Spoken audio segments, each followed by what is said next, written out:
বাপ্পা ভাই সে মানে সে তো সেই অ্যাজ এ কিং।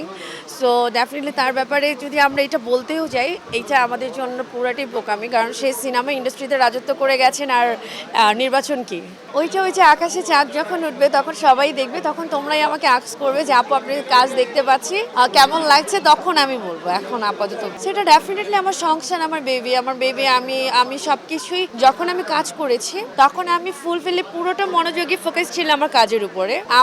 আমার অনেক ইন্টারভিউতে আছে, আমার বাবা আমার ফ্যামিলি কোনো সাপোর্টই আমার ছিল না মিডিয়াতে আসার পক্ষে, বাট আমি কাজকে ভালোবেসেছি, আমি কাজকে ফুলফিলি ফোকাস দিয়েছি। আমার দুনিয়া একদিকে ছিল, আমার কাজ একদিকে ছিল।